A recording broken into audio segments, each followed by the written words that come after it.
Hello and welcome back to my channel. So what we're going to be discussing today? Well, today I'm going to be trying to set up my pedal board. I'm after something which I can use direct to the PA to get realistic amp sounds, something if I haven't got an amp on stage with me, something I can use some amp modelling technology, some IRs maybe, something that I'm going to be happy with, and I can go to straight to the desk, my little mixer, and have a feed out to the monitor. Now, I play mainly small gigs, not even on stages, normally in pubs and things like that. Like I say, it's a bit of fun for me. Me and my nephew playing a duo together with backing tracks. So we're just trying to find out what we feel is best for us. Now, I purchased this Amped2, which is earlier on this year from the music show in Birmingham. Brilliant bit of kit. It's a 100-watt amplifier in a pedal, which is switches right down to 20 watts and even to 1 watt. So practicing at home. At the same time I bought the Blackstar St. James 2x12 speaker cabinet, which is super light but looks super nice and sounds amazing. So now the speakers are starting to break in a bit as well. Yeah, it's really coming into its own. So what do I love about this? Well, it's very, very versatile. It sounds fantastic in pretty much any setting. It's switchable for 3 different amps types: USA, UK and Classic they call them. Generally, and then you've also got a response, the power amp valves, what you'd have an EL34, EL84, 6L6. So in a nutshell, you pretty much can get your Fender kind of blackface sounds, your Fender tweed sounds, through to your Vox AC30 kind of sounds, through to classic JTM 45, like classic plexi sounds, right through to like higher gain stuff. Doesn't do like mega mesa boogie, which is fine by me because I'm not really, I'm not a metal player at all. I'm a classic rock blues kind of player. So yeah, but you can do like vintage mesa, like the style, so which is in the classic side of things. Also you get like a JCM 800 kind of style, heavier kind of gain Marshall, and like more vintagey mesa boogies rather than the tread plate stuff. Sounds amazing. It sounds absolutely brilliant. The power shifting from 1 watt to 20 watt to 100 watt is so handy. It also has built-in effects. You've got a built-in drive channel, which you can switch between boost, drive and a fuzz. Mod side things, so you've got chorus, flanger, tremolo and phaser. Delay, you've got 3 different types of delay: linear, analog and shimmer. And the reverb, you've got 3 different types of reverb: room, spring and plate. There's so many different things about this. There's little nuances and things you can learn about it, which is fantastic. Example, if you turn up the depth on the chorus, as soon as you get to halfway, it switches into the flanger. So from the 0 up until 12 o'clock, it's chorus, and as soon as you get to 12, it actually starts at 0 again on the flanger. So you get so it actually alters slightly the actual phasing to create more of a flange effect. Same with the tremolo. You put it to tremolo and you switch it up to halfway, and it goes to an optical trem. You get more like a vibe kind of feel to it, or rotary speaker kind of thing, as opposed to the early stages up to from 0 to 12 is a traditional kind of tremolo sound, fading in and out. But after that, it goes like a more rotary speaker optical trem. Very clever. Things like as well, if you hold down the reverb pedal when the reverb's on, it'll actually just like loop the reverb, so it keeps them like the tails keep extending, it brings it out. Same on delay. If you hold the delay down, especially on the shimmer, you get this kind of lovely shimmer, and then you release. So there's little subtle things like that. The boost, on the setting, if you switch it to boost, if you put that on, if you turn the tone up high, drive down, level up, it turns into it gives it more of a top boost kind of effect. So if you switch it onto the AC30 kind of sounds, the amp on the UK, on the EL84s, You get this kind of really cool like AC30 top boost kind of sounds. So it's really, really cool. Things I don't like about it. One of the things is the master volume. If I've played it, it's got an XLR out to the desk. And when I've run that, and I've had the actual speaker cabs running as well, so I'm using that, and I'm just using that as like kind of a bit more of an open feel, but I'm using that as a monitor, like for my guitar, the actual cab. What I find is if I turn the master volume up, it turns the actual XLR up, so it's not balanced, and that's a shame. You've got like a gain level here on the back for your level in your cab, but it'd be nice just to actually be able to set that on the back and forget about that. So that's all set to the actual monitor, and then you can actually use your master gain, which will be separate, and that just master gain just controls your power amp out. But there's so many things to love about it. The drive sounds are okay. The fuzz is okay. The drive, it's usable. I've used just this pedal with no other effects. Just this for doing a few gigs. And find with the drive, you have to keep the drive down if you're on fuzz mode. The other thing is as well, obviously, if you're just changing your drive kind of sounds between during the, if I'm doing like I don't know, kind of Brian May kind of stuff, or a few Queen songs or that kind of thing, you've got an AC30 sound. You've got to actually physically go down and switch, which is where I come to. It's got a great little display as well. It tells you your tap tempo. You can set your delays and things if you click and hold the shift button, the tap tempo button. That if you click and hold that, you can actually manually tune in to like dotted eighths and things like that on your delays, and you can actually a little bit more programmability. There's loads of little things like that which you can learn about it. But it's what you see is what you get kind of thing, which is great. On the front, if you could just stick this straight in front of you, you could XLR straight out to a desk, and automatically the actual amp sims in it are great. You can change the amp sims via USB. Your PC, you can download the software, you can download IRs, you convert them into their format, and you can do that. But the main thing for me today, I want something that's going to be a lot more versatile, something that's going to be able to switch a lot more. So I'm looking at using the MIDI ports. It's got MIDI in and MIDI through. So I want MIDI in on this to go into this, and I want it to be fed by this, which I bought a while ago. They don't have in production anymore, but the Hot Tone Seabury, whatever it is. It's a loop pedal. So it's up to, I think 6 channels plus a tuner out. It's 4 loops and a tuner out. But one thing it has got is, it has got MIDI out.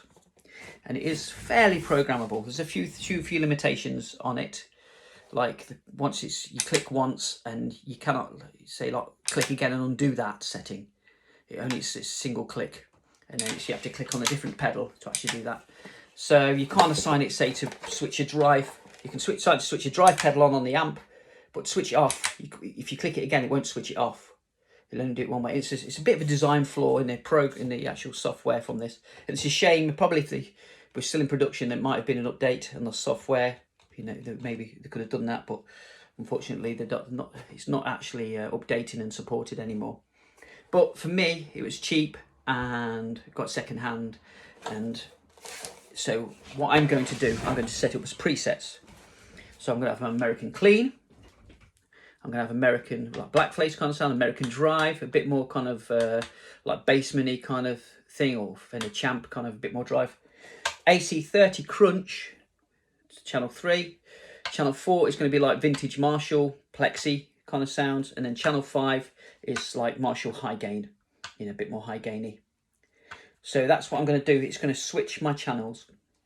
I want this to sit on the top, and I can bring in my delays and my mods, my reverbs as I want, click them in and out. So it's not going to switch the delays and mods on.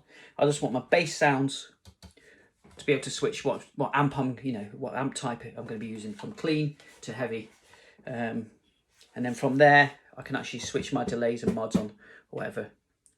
I also want to incorporate some drive pedals.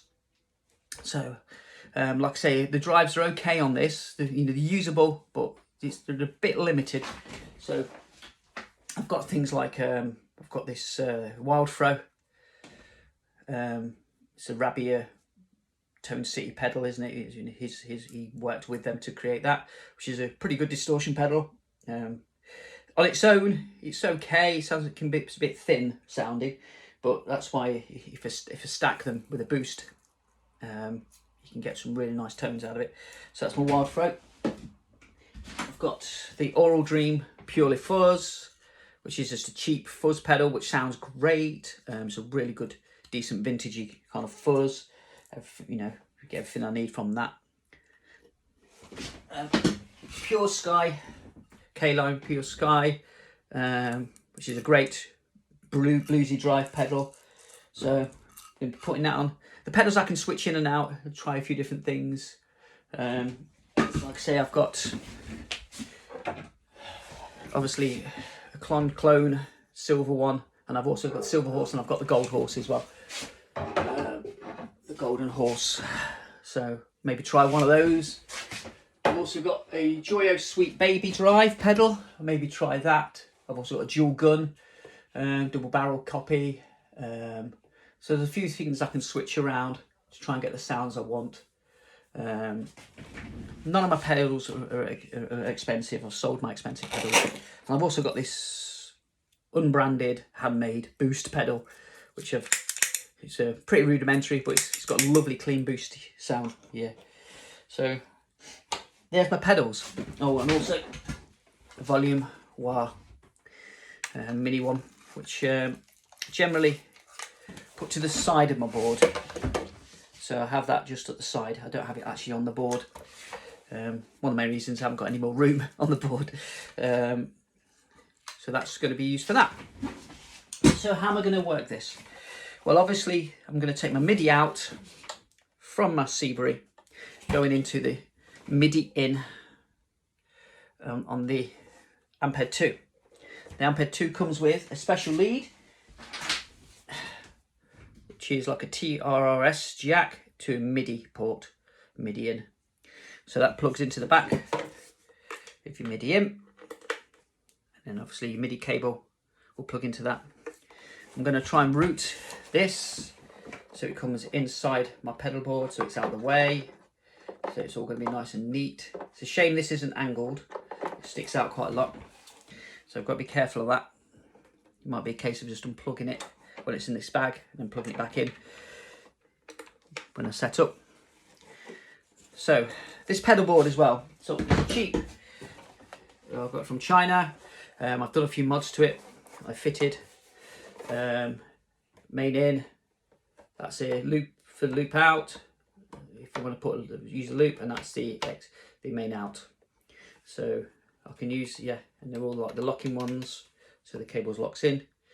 So, and I've also fitted a power port, which is here, which I've taken out at the moment, which is basically a mains plug, fused mains plug, which goes in there, which is actually for the plug the other end from an old cable soldered onto it, and that fits into my ISO Pro.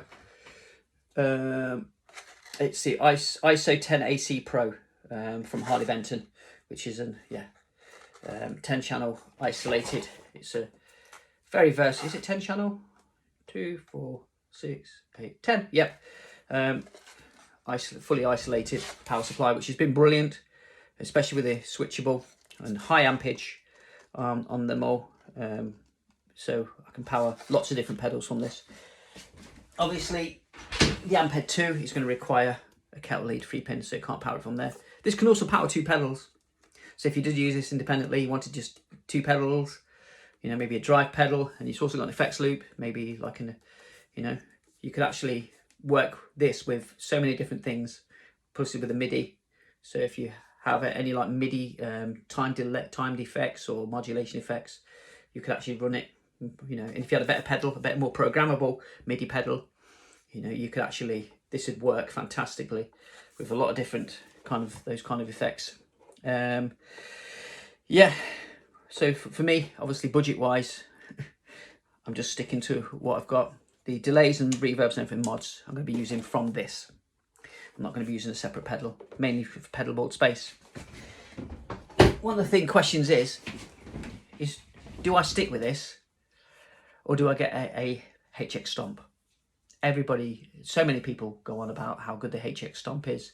There's so many brilliant musicians, really good musicians, pro musicians, who are using it in their live setups as a simple, great sounding, versatile pedal. It seems to be the one to go to. There's so many good pedals at the moment. I mean, like Mua's not, bringing out great pedals. Valaton, they've brought out some great modelling pedals. Obviously, there's Kemper, there's Axe-Fx, there's so many different things, isn't there? Quad Cortex, which is the big boy, seems to be at the moment. But obviously, cost is a massive thing. I can't justify going and spending, £800,000 on a multi-effects. To get the HX Stomp, I'd probably have to sell a few bits of equipment just to purchase that. So it's a big thing. But one of the things about this, yes, it hasn't got all the modelling. There's loads of amplifiers. It's got like a bass set of kind of like your classic amps, but it's an amp out as well. If I want to, I can just run a speaker cab straight into a speaker cab, and I've got a 100-watt amp with a multi-effects with 3 different types of amp, pre-programmed on channels. So yeah, I know there's a few people online who are actually testing these out and like, well, what situation would you use it for? It kind of like sits in a bit of no man's land. Yes and no. I mean, depends what you do with it. For a pub gigging musician, I think it's an amazing bit of kit.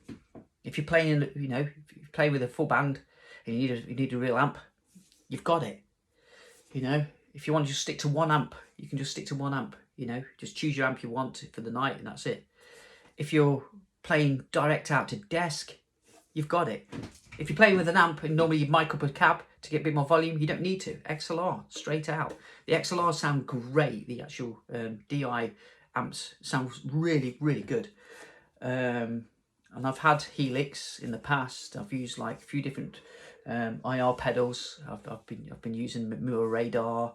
I've used a few different ones. I can't remember the makes of them now, but I've tested quite a few different things, and this sounds great and responds great. So yeah, very versatile, very well made, solid as well, all solid metal, really well made. Soft switches as well, which is lovely. Lovely bright display. Yeah, it is. I really can't praise this enough, really, how good it is for my situation anyway, where I've got, it's an amplifier plus a direct out, almost a multi-effects in one, a modeler in one. Allows me to use my individual pedals and switch my pedal roll board around a bit, but do I simplify things and just go to a HX Stomp? Who knows? That's, maybe leave that in the comments. So I'm going to keep you posted of the wiring and the connections of how I'm going to be doing this.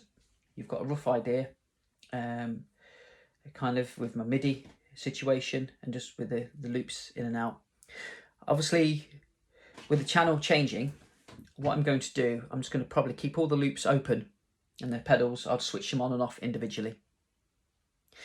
So I'll make a quick vid about like board placement of where pedals are going to go.